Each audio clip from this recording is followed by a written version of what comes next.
महाराष्ट्र सरकार द्वारा 26 वर्ष से अधिक आयु के विद्यार्थियों को वसति गृह हॉस्पिटल से वंचित करने के फैसले के खिलाफ छात्रों में भारी रोष देखा जा रहा है। कॉलेज और उच्च शिक्षा में प्रवेश मिलने के बावजूद हॉस्टल की सुविधा न दिए जाने को छात्रों ने अपने अधिकारों पर कुठाराघात और भविष्य के साथ अन्याय बताया है। इसी विरोध प्रदर्शन के दौरान सामाजिक कार्यकर्ता संघमित्रा धोखे ने अपने सहयोगियों के साथ धरना स्थल पर पहुंचकर पीड़ित छात्रों से मुलाकात की और उनके संघर्ष को अपना समर्थन दिया। उन्होंने सरकार के इस भेदभावपूर्ण GR का विरोध करते हुए छात्रों को आश्वस्त किया और उस लड़ाई में पूरी तरह उनके साथ हैं और इस अन्याय के खिलाफ विद्यार्थियों की आवाज को सरकार तक पहुंचाकर उन्हें न्याय दिलाई जाएगी। छात्रों ने भी स्पष्ट चेतावनी दी है कि यदि सरकार ने यह निर्णय जल्द वापस नहीं लिया तो आंदोलन को और तेज किया जाएगा। इथे मुलं मागील 9 दिवसापासून इथे उपोषणावर बसलेली आहे।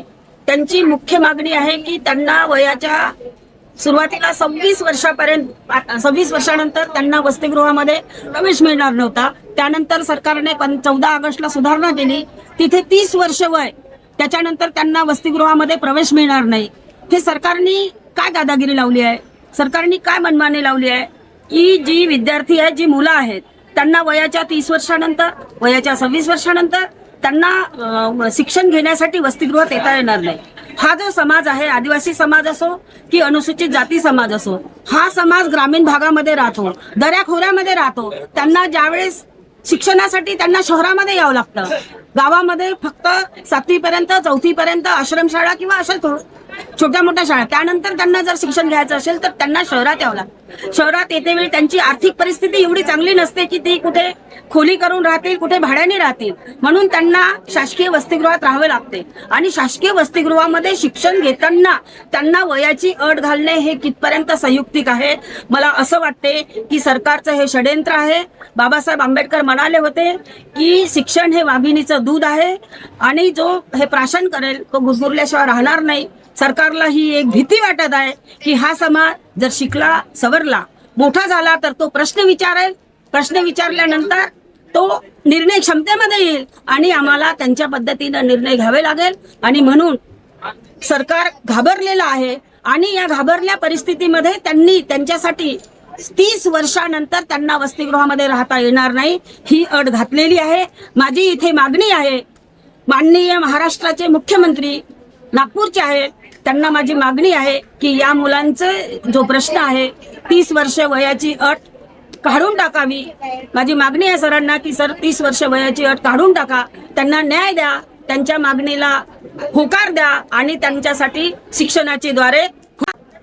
गेल्या 9 दिवसापासून आदिवासी विद्यार्थी संघटनेचे विद्यार्थी विविध मागण्यांसह अपराक्त कारण नागपूर येथे बसलेले आहेत। त्यांचे काय मागण्या आहेत हे समजून घेण्यासाठी या ठिकाणी मी आलेला आहे। विद्यार्थ्यांसोबत माझी सविस्तर चर्चा झालेली आहे आणि त्यानुसारच मी काही विद्यार्थ्यांना विनंती केली आहे की आपले जे काही म्हणणे असतील तर ते आमच्यासोबत आपले 10 लोकांचे शिष्टमंडळ घेऊन रवी भवनाला चला, आपण मंत्री महोदयांसोबत चर्चा करू, त्याच्यातून तोडगा काढू, अशा प्रकारची मी त्यांना विनंती केली। आता सध्या जे 5 लोक आपल्याशी भेटून चर्चा केला, त्या चर्चेतून काय निघालं समोर, काय होत? त्यांनी जी आमच्यासोबत चर्चा केलेली आहे त्याच्यामध्ये त्यांची मुख्य मागणी आहे की 5 ऑगस्ट 2026चा जो GR आहे तो रद्द झाला पाहिजे आणि वयाची अट शिथिल करावी, अशा प्रकारची त्यांची मागणी आहे। याच्यावर आम्ही सकारात्मकरित्या आम्ही बोललेलो आहोत। निश्चितच राज्याचे मंत्री लंके साहेबांसोबत चर्चा करू, त्याच्यातून तोडगा काढू। ॲडव्होकेट संविधानिक ओबीसी महिला संघटना आणि आमची संविधानिक एक महिला संघटना आहे, त्याच्यामध्ये जवळपास नागपूर शहरातील 20 महिला संघटनांचा अंतर्भाव आहे। तर आज जे इथे फुलांचा प्रोसेस चालू आहे याला समर्थन नाही करण्याकरता आम्ही आलेलो आहोत।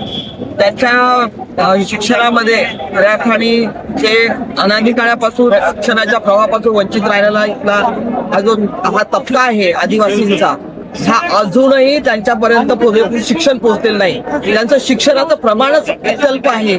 अशा याच्यामध्ये त्यांना वयाची अट लावणे म्हणजे पुन्हा त्यांना शिक्षणापासून वंचित करणे आणि हे त्याच्या संविधानिक मूल्याचं बाहेरचं जे घडण आहे. म्हणून आज आम्ही ही मागणी करायला आलो की सरकार महाराष्ट्र सरकारने याच्याबद्दल आणि तब्दील विचार करणे. हा जो तबका आहे जो अनादी काळापासूनच शिक्षणापासून वंचित राहिलेला आहे आणि आजपर्यंत आताही शिक्षणाचं प्रमाण अतिशय अल्प आहे. अशा विद्यार्थ्यांना विखारामध्ये विशेष सुविधा देणं किंवा त्यांचं एज लिमिट जे आहे ते त्याला मर्यादा लावणं किंवा अशा पद्धतीचं हे करून त्याला पुन्हा त्या प्रवाहापासून वंचित करणं शिक्षणाच्या हे असंविधानिक बाब आहे. ती राज्यासोबत अशा प्रकारचा अन्याय होता कामा नये आणि भविष्यामध्ये खऱ्या अर्थाने त्याचं खऱ्या अर्थाने एक अनालिसिस करून जो जो तबका आहे या देशामधल्या जनगणना केली जाते. जनगणनेनुसार त्याच्यामध्ये प्रत्येकाला याच्यानुसार त्याचं प्रतिनिधित्व शिक्षण असो नोकरी असो रोजगार असो प्रत्येकामध्ये ते प्रतिनिधित्व मिळायला पाहिजे.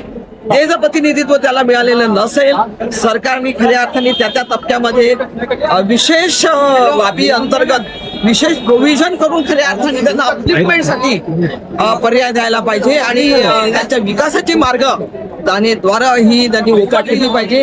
असं जर झालं तर खऱ्या अर्थाने या देशामध्ये आपण लोकशाहीच्या माध्यमातून आणि संविधानिक मूल्यांचं जतन करून आणि संविधानाचं खऱ्या अर्थाने अधिकार आहे त्याचं खऱ्या अर्थाने म्हणजे समाजापर्यंत पोहोचून प्रत्येक टप्प्याला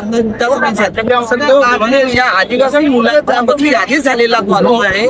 या अन्यायाच्या विरोधामध्ये आमची जी संघटना आहे या गोष्टीचा विरोध करते निषेध करते आणि हा जो GR आहे रद्द करण्यात तत्काळ रद्द करावा महाराष्ट्र सरकारने आणि सदन विद्यार्थ्यांना न्याय मिळवून द्यावा एवढी आमची विनंती आहे. ऍडव्होकेट असल्यानं कायद्याने आपण काय मदत करणार मॅडम मुलांना?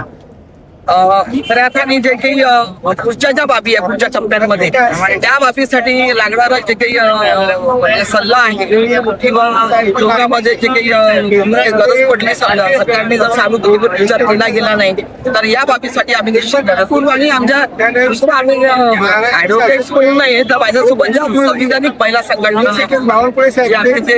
18 ते 20 संघटनांचा अंतर्भाव या सगळ्या संघटना या बाबीसाठी पूर्णपणे या गोष्टीमध्ये सहकार्य करते आणि विद्यार्थ्यांसोबत या लढ्यामध्ये संविधानिक बाबीसाठी सातत्याने त्याला धन्यवाद.